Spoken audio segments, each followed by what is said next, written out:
नमस्कार। हस्तक्षेप में आपका स्वागत है। लोकसभा और राज्यसभा में नीट पर बहस के दौरान नेता विपक्ष लोकसभा में राहुल गांधी और राज्यसभा में नेता विपक्ष मल्लिकार्जुन खड़गे के माइक बंद कर दिए गए। इसका क्या प्रभाव है और इसके लोकतंत्र पे क्या प्रभाव इसका पड़ेगा, इसकी समीक्षा कर रहे हैं प्रोफेसर जगदीश चतुर्वेदी। आइए सुनते हैं प्रोफेसर जगदीश चतुर्वेदी के विचार। इस वीडियो को ज़्यादा से ज़्यादा लाइक और शेयर करें। अगर आपने यूट्यूब चैनल सब्सक्राइब नहीं किया तो उसको सब्सक्राइब करें और कमेंट करके अपनी राय भी बताएं। संसद में जब राहुल गांधी बोलने खड़े हुए और खासतौर पर नीट के घोटाले, पेपर लीक वगैरह वगैरह को लेकर, तो अचानक मालूम पड़ा कि संसद के जो माइक हैं वे बंद कर दिए।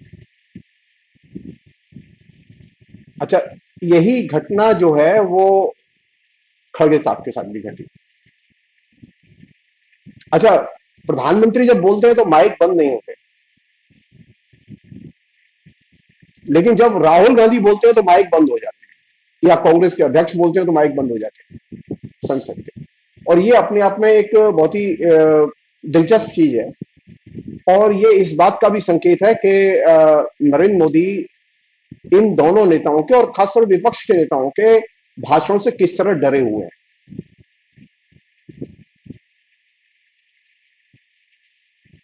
सब लोग जानते हैं कि संसद के ऊपर जो है एकमात्र अधिकार किसी का है तो वो लोकसभा अध्यक्ष का और वहां राज्यसभा अध्यक्ष का। लेकिन दिलचस्प बात यह है, तो लोकसभा अध्यक्ष को मालूम है कि माइक क्यों बंद हो गए, और न राज्यसभा अध्यक्ष को मालूम है कि माइक क्यों बंद हो गए, और न वे इसका कोई कारण बताते हैं। इस पूरे प्रसंग में जो चीज घट रही है वो कायदे से दर्ज करने की है। लोकसभा अध्यक्ष ने कहा कि मैंने माइक बंद नहीं किया। तो सवाल यह कि लोकसभा के अध्यक्ष की अनुमति के बिना किसने माइक बंद किए लोकसभा? क्या कोई और असंवैधानिक सत्ता केंद्र है जिसने कि माइक बंद किए? क्योंकि संसद के संदर्भ में और संसद के अध्यक्ष के संदर्भ में एकमात्र संवैधानिक केंद्र लोकसभा के अध्यक्ष है और वहां राज्यसभा के अध्यक्ष है। बाकी जितने भी लोग हैं वे उसके दायरे के बाहर हैं। लोकसभा के अंदर क्या घटेगा, कैसे कार्रवाई चलेगी, माइक चलेंगे कि नहीं चलेंगे, विपक्ष के या पक्ष के नेताओं के साथ में, सांसदों के साथ में क्या व्यवहार किया जाएगा, क्या कानून लागू होगा, इसे एकमात्र लागू करने का, वहां की पूरी कार्य प्रणाली को संचालित, नियमित और निर्देशित करने का अधिकार एकमात्र अध्यक्ष के पास है। लेकिन बहुत ही सिस्टमेटिक ढंग से, मैं नहीं समझता कि ओम बिरला इस चीज को समझते हैं कि नहीं समझते, और जहां तक मेरी जानकारी है उनकी जो संवैधानिक समझ है उस पर मुझे तरस आता है। लोकसभा के अंदर कुछ भी घटेगा उसके लिए एकमात्र जवाबदेह और जिम्मेदार व्यक्ति लोकसभा का स्पीकर है, कोई और नहीं। लोकसभा की स्पीकर की अनुपस्थिति या उनकी गैर जानकारी के बिना कैसे कोई लोकसभा के माइक बंद कर सकता है? जिस अधिकारी ने माइक बंद किए उसको क्यों नहीं नोटिस दिया गया और क्यों नहीं सस्पेंड किया गया, निकाला गया? कोई तो है जिसकी नींद हराम होती है राहुल गांधी के बोलने से। कोई तो है जिसकी कांग्रेस के अध्यक्ष के बोलने से राज्यसभा में नींद हराम होती है, और जिसकी नींद हराम होती है वही उन माइक को नियंत्रित करता है। सब लोग जानते हैं कि अभी लोकसभा के अध्यक्ष का कोई अस्तित्व नहीं है। भारत में अभी किसी भी मंत्री का भी कोई स्वतंत्र अस्तित्व नहीं है। अगर अस्तित्व है तो सिर्फ एकमात्र है, वो है नरेंद्र मोदी का। वो जो आरएसएस में जो है ना, एक नायक के अनुवर्ती होके काम करने की जो पद्धति, जो आरएसएस का उसूल है, एक नायकानुवर्ती शासन पद्धति, तो एक नायकानुवर्ती शासन पद्धति को बाकायदा इन प्रिंसिपल केंद्र सरकार में लागू किया जा चुका है। पिछले 10 साल से उसकी प्रैक्टिस चल रही है।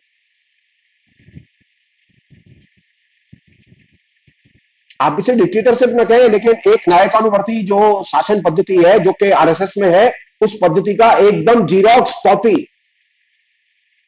कॉन्सेप्चुअली वो केंद्र सरकार में लागू कर दी गई, संसद में लागू कर दी गई।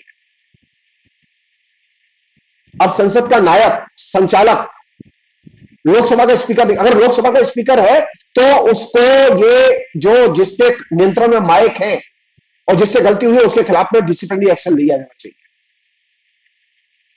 उसको बाकायदा संसद से सस्पेंड किया जाना चाहिए और टर्मिनेट किया जाना चाहिए नौकरी से। यह कैसे संभव है कि जब विपक्ष का नेता बोलने जाए, और वो भी खासतौर पर ऐसा नेता जिसकी जनप्रियता अभी क्लाइमेक्स पर है। नरेंद्र मोदी की जनप्रियता क्लाइमेक्स पर नहीं है, नरेंद्र मोदी की जनप्रियता डिक्लाइन की ओर है।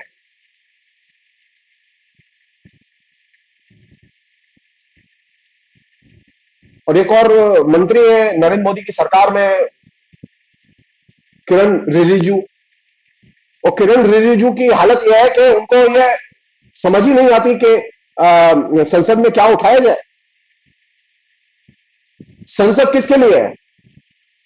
ये किरण रिजिजू नहीं बोल रहे, जो अभी एक वीडियो और उसका अंश जो बाहर प्रचलन में है। मोदी सरकार का मानना है कि नीट की परीक्षा का घोटाला और उसका जो स्कैंडल है वो संसद में डिस्कस करने लायक विषय नहीं है। क्या संसद में जनता की समस्याएं डिस्कस नहीं की जानी चाहिए? नरेंद्र मोदी ने एक पद्धति विकसित की है और बहुत ही शानदार ढंग से विकसित की है, और वह संसद का अपमान है। वो यह कि जनता की समस्याओं पर संसद में बहस मत करो। जनता की समस्या है महंगाई, जनता की समस्या है कि राज्यों के अधिकारों पर केंद्र सरकार लगातार हमले कर रही है राज्यपालों के जरिए। जनता की समस्या है कि जनता के से बेशुमार टैक्स वसूली की जा रही है और जीएसटी के नाम पर व्यापारियों को तरह तरह से उत्पीड़ित किया जा रहा है, परेशान किया जा रहा है। लेकिन ये सब समस्याएं आप संसद में डिस्कस नहीं कर सकते। ये पिछले 10 साल में नरेंद्र मोदी ने मॉडल विकसित किया है कि जनता की समस्याओं के लिए संसद नहीं है। जनता की समस्याएं लॉ एंड ऑर्डर की समस्याएं हैं, और जनता की समस्याओं के लिए प्रशासनिक मशीनरी है, वहां वो काम कर रही है। अगर आपकी कोई शिकायत है तो आप ऑनलाइन कंप्लेंट दर्ज करा दीजिए, हम एक्शन ले लेंगे।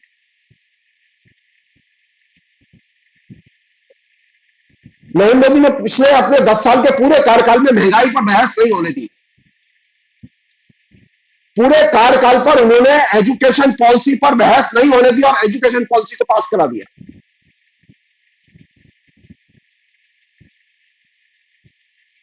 नरेंद्र मोदी के लिए संसद बेमानी है।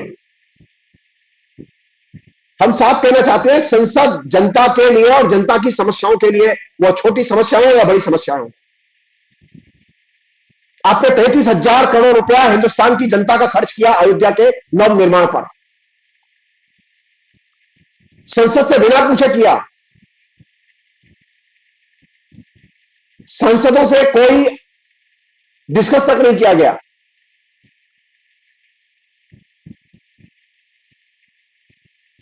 जनता ने अपना परिणाम दिया है आपको। फैजाबाद की जनता ने बीजेपी और नरेंद्र मोदी के अयोध्या के राम मंदिर मॉडल को पूरी तरह से, नई अयोध्या के विकास के मॉडल को पूरी तरह से अस्वीकार कर दिया है, क्योंकि आपने जनता की राय नहीं सुनी कि जनता क्या चाहती है, जनता के साथ क्या गुजर रही है, अयोध्या में क्या गुजरी है। आपने कभी जनता की सुनी नहीं। जनता की राय को संसद में आने भी नहीं दिया, संसद में दर्ज भी नहीं होने दिया।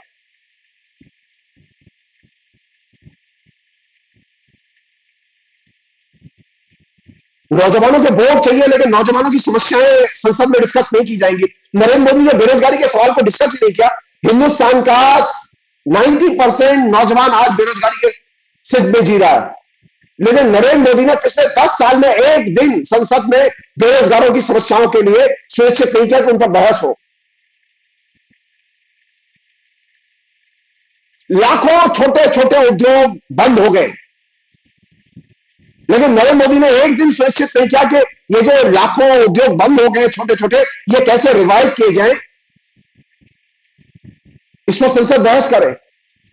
लेकिन नरेंद्र मोदी के पास में ये बुद्धि नहीं है, उनकी ये इच्छा नहीं है कि संसद जो है बंद होने वाले उद्योगों के बारे में बात करे, बेरोजगारी के बारे में बात करें, महंगाई के बारे में बात करें, जो नीट और दूसरी जो नेशनल टेस्टिंग एजेंसी के द्वारा संचालित जो परीक्षाएं, उनमें 2019-17 से लेकर अब तक जो घोटाले हुए हैं, जो पेपर लीक हुए, जो 70 से अधिक पेपर लीक की घटनाएं हुई हैं,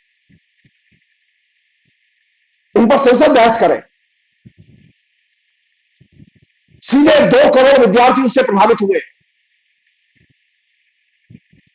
लेकिन नरेंद्र मोदी संसद में जन समस्याओं को लाने नहीं देना चाहते।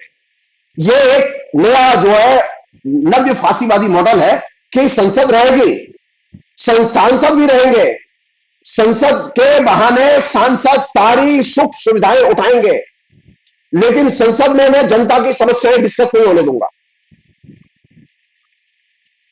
अगर जनता को अपनी कोई शिकायत है, समस्याएं हैं, तो वे ऑनलाइन अपनी शिकायतें दर्ज कराएं, संसद में नहीं।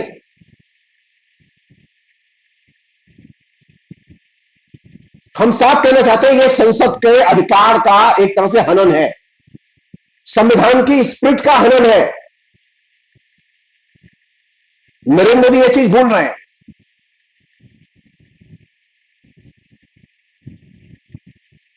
हिंदुस्तान में इस बार इलेक्शन जिस चीज पर लड़ा गया है वो यह संविधान की गरिमा को सुनिश्चित किया जाए और संविधान को लागू किया जाए और संविधान को बचाया जाए। इस मसले पर विपक्ष बड़ी संख्या में जनता की मदद से चुनकर आया है। संविधान का प्रश्न, संसद का प्रश्न, संसद की गरिमा, संसद का दायरा, लोकतंत्र का दायरा तय करता है। आप लोकतंत्र के दायरे को प्रशासनिक दायरे में कैद कर देना चाहते हैं, और यह नरेंद्र मोदी का जो मॉडल है, यह एक तरह से फासिस्ट मॉडल है। लोकतंत्र का मतलब प्रशासनिक मशीनरी नहीं है, लोकतंत्र का मतलब डबल इंजन नहीं है।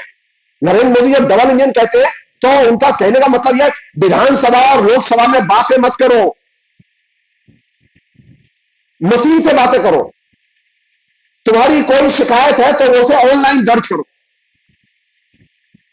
विधानसभा तुम्हारी शिकायतों के लिए नहीं है और लोकसभा तुम्हारी शिकायतों के लिए नहीं। और ये जो मॉडल है जो नरेंद्र मोदी ने विकसित किया है, ये नव्य फांसीवादी मॉडल है, जिसमें जनता की समस्याओं को संसद में न उठाया जाए, इसकी पूरी व्यूह रचना रची गई। और इसके लिए तरह तरह के बहाने तलाशे जा रहे हैं। मेरा मानना है कि सांसदों को इस बात पर अड़ना चाहिए कि जनता की जो ज्वलंत समस्याएं हैं उन पर संसद में सबसे पहले विचार हो। अफसोस की बात है, अफसोस की बात है कि राष्ट्रपति बोल सकता है लेकिन विपक्ष नहीं बोल सकता। राष्ट्रपति ने अभिभाषण में नीट और परीक्षा के संबंध में अपने वक्तव्य में बात कही है, तो विपक्ष क्यों नहीं कह सकता इस बात को? बीजेपी के सांसद क्यों नहीं बोलते नीट की परीक्षा के संदर्भ में? किसने उनके ऊपर पाबंदी लगाई है? ये जो एक मॉडल विकसित किया जा रहा है कि नहीं, अब पूरी सांसदों से को समझाया गया है कि देखो तुम लड़ जाओ, तुम चाहे जैसा नॉनसेंस करो, तालियां पीटो, हल्ला करो, जय श्री राम करो, जय जगन्नाथ करो, जो इच्छा हो बोलो, लेकिन संसद में जनता की समस्याएं डिस्कस मत होने दो और जनता की समस्याएं जो उठाए उसे हूट करो। आम लोगों को यह चीज समझनी है कि संसद को यह एक तरह से निरर्थक बनाने की सुनिश्चित और सुसंगठित साजिश है।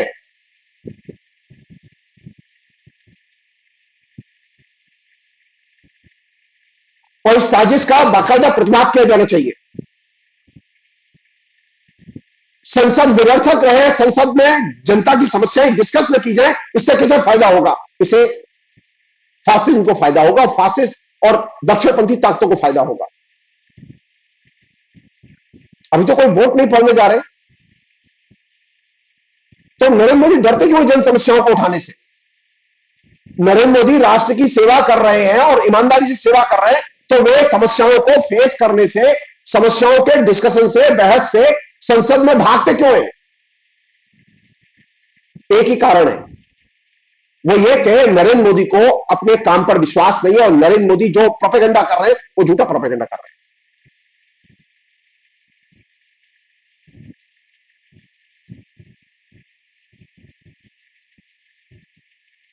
हकीकत यह है कि सीबीआई की जांच की आड़ में नरेंद्र मोदी अपने असली कल्प्रिट अपराधी अधिकारियों को बचाना चाहते हैं। सीबीआई के जरिए छोटे भाइयों पर नीचे एक्शन किए जा रहे हैं। रियल जो कल्प्रिट है, जो ऊपर बैठे हुए हैं, उनको बचाने की कोशिश हो रही है। नरेंद्र मोदी ने ऑनलाइन और ऑफलाइन लॉबी तैयार की है हिंदुस्तान में। कभी ऑनलाइन लॉबी प्रेसराइज करती है, कभी ऑफलाइन लॉबी प्रेसराइज करती है। अब जब कोरोना नहीं है, पूरे देश में आप ऑफलाइन परीक्षा नहीं करा सकते। हिंदुस्तान में हजारों स्कूल है, हजारों कॉलेज है, एक से एक अच्छे स्कूल और कॉलेज है, प्राइवेट और सरकारी। क्यों नहीं उन सरकारी और प्राइवेट कॉलेजों और स्कूलों में मिलकर परीक्षाएं आयोजित की जाती?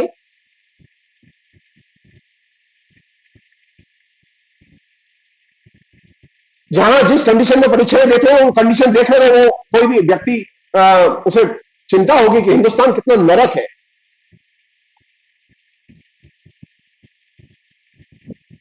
आप हिंदुस्तान में ऑफलाइन परीक्षा कंडक्ट नहीं कर सकते, तो आपने फिर नेशनल टेस्टिंग एजेंसी का निर्माण क्यों किया? ऑनलाइन परीक्षाओं की व्यवस्था अमेरिका में नहीं है। नरेंद्र मोदी से हम साफ कहना चाहते हैं, ब्रिटेन में नहीं है, फ्रांस में नहीं है। लोग जो भी परीक्षाएं देते हैं, ऑफलाइन देते हैं। ये जो ऑनलाइन परीक्षाएं होंगी, अब फिर नया शेड्यूल निकाला है नेशनल टेस्टिंग एजेंसी ने, और ये संकेत है इस बात का कि कोई रैकेट है जो इन परीक्षाओं के नाम पर चल रहा है। वो क्या रैकेट है, ये विद्यार्थी अच्छी तरह से जानते हैं, जो शिक्षक पर ड्यूटी देते हैं वो अच्छी तरह से जानते हैं।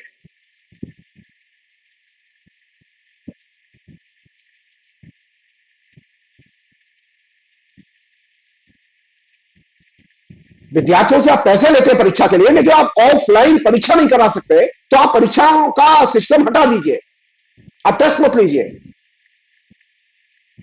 और तमिलनाडु की सरकार ने जो कहा है, जिसको मैं भी कई बार कहता रहा हूं, कि ये सारे के सारे प्रसंग, टेस्ट के प्रसंग, ये राज्य सरकारों को छोड़ दिए जाने चाहिए। राज्य सरकारें अपने तरीके से व्यवस्था करें इसकी। और अब हिंदुस्तान नॉर्मल कंडीशन में, इसमें कोई परीक्षा ऑनलाइन नहीं होनी चाहिए, सारी परीक्षाएं ऑफलाइन होंगी। आप ऑफलाइन परीक्षा कंडक्ट करेंगे तो धांधली होगी, और ऑनलाइन करेंगे धांधली नहीं होगी, किसने कह दिया?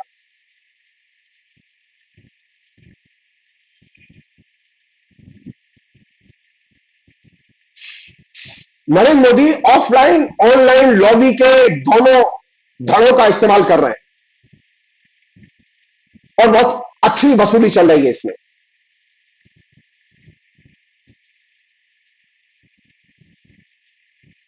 और इसका पूरा पर्पज क्या है? इसका पूरा पर्पज यह है, किसी भी तरह से जो नेशनल टेस्टिंग एजेंसी के तहत जो पिछले 2017 के बाद से लगातार परीक्षाएं में धांधली हुई है, उसमें नेशनल टेस्टिंग एजेंसी की असफलता पर पर्दे डाले जाएं।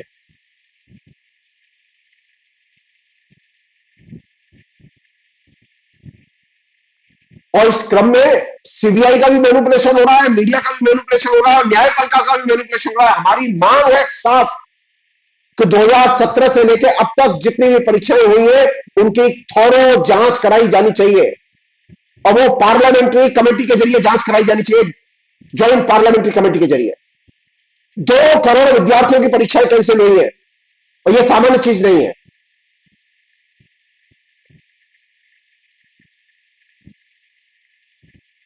नरेंद्र मोदी को अगर आपत्ति है, तो नरेंद्र मोदी सुप्रीम कोर्ट के जज के जरिए जांच करा सकते हैं, लेकिन नरेंद्र मोदी को खुद जांच करने का अधिकार नहीं, क्योंकि नरेंद्र मोदी की सरकार पूरी तरह से 2017 से लेकर अब तक परीक्षाओं को कंडक्ट करने में असफल रही है, और अपनी असफलता की जांच करने का उनको कोई अधिकार नहीं है। उन्होंने आज तक उसका एक श्वेत पत्र जारी नहीं किया।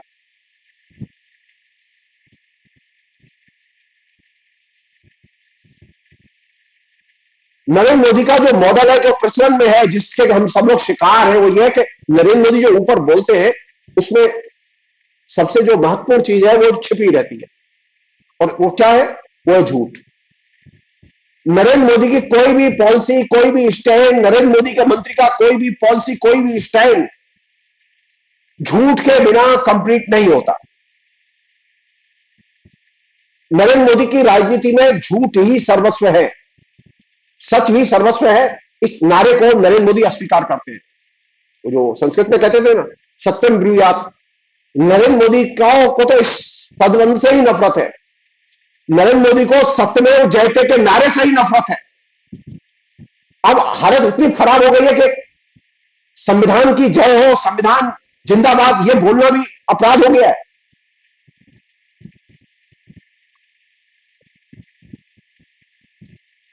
जय श्री राम बोलना जायज है और जय संविधान बोलना नाजायज है। लोकसभा के स्पीकर को कभी हमने चिल्लाते नहीं देखा पिछले 10 साल में। जब उसने सांसदों को रोका हो कि आप जय श्री राम और हर हर महादेव क्यों बोल रहे हैं।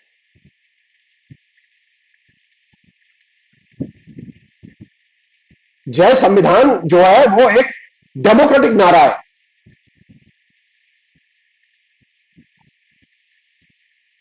और एक और चीज है जो कि इस संविधान के साथ और इस संविधान की प्रति के साथ इस बार राहुल गांधी सिंबॉलिकली लेकर घुसे हैं। नरेंद्र मोदी के लिए वो चेतावनी है। आपने देखा होगा कि राहुल गांधी और दूसरे सांसदों के हाथ में जो संविधान की छोटी कॉपी है वो लाल कवर में है और लाल रंग देखकर नरेंद्र मोदी बहुत भड़कते हैं। जिसने भी ये बुद्धि लगाई हो उस संविधान को लाल कवर में मढ़वाने की, उसने बुद्धि का काम किया है।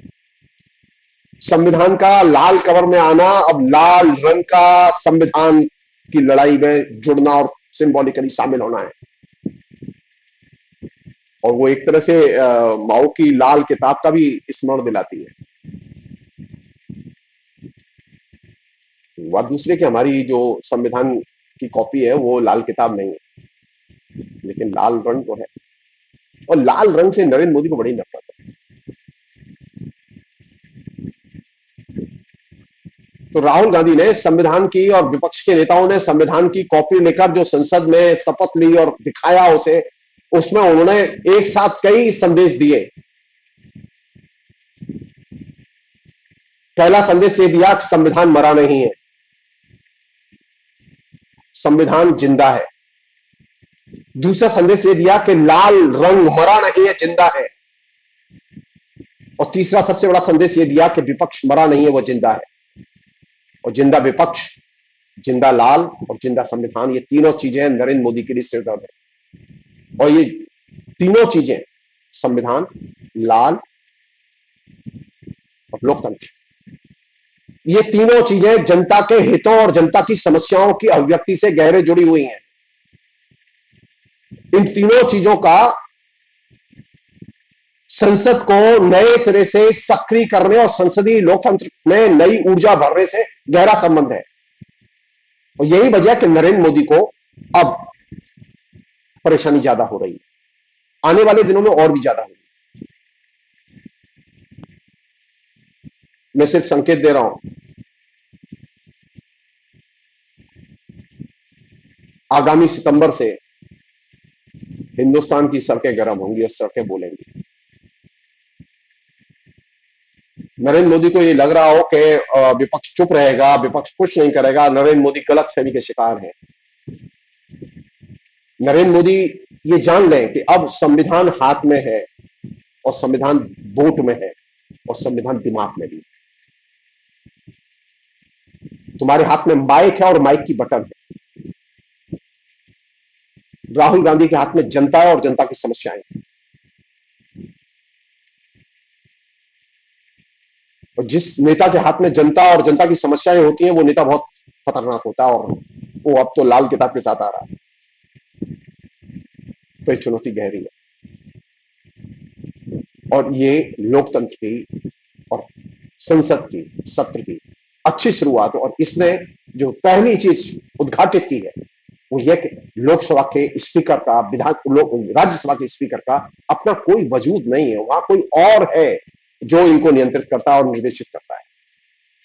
और ये इन दोनों के लिए लोकसभा के स्पीकर और राज्यसभा के स्पीकर, इन दोनों के लिए बहुत ही अपमानजनक है कि इनके रहते हुए ये अधिकारहीन कर दिए जाए। ये बहुत ही अपमानजनक है। लोकतंत्र की रक्षा में अगर नरेंद्र मोदी की जरा सी भी दिलचस्पी है तो नरेंद्र मोदी अपनी जिद छोड़ दें। तो जो भाषण संसद के अंदर होते हैं ना, वो संसद के गेट पर होंगे। मैं विपक्ष के नेताओं से ये अनुरोध करूंगा कि जब उनका माइक बंद कर दिया जाए, उनके भाषण नहीं हो, तो बाकायदा वो अपने भाषण लोकसभा के गेट पर प्रेस कॉन्फ्रेंस करके सारे देश को सुनाएं।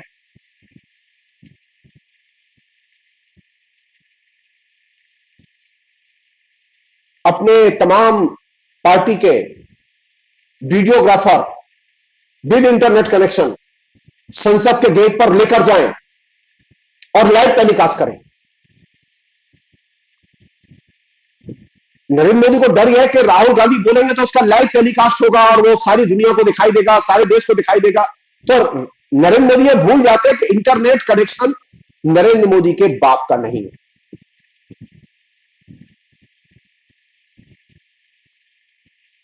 राहुल गांधी को खुलकर, अखिलेश यादव को खुलकर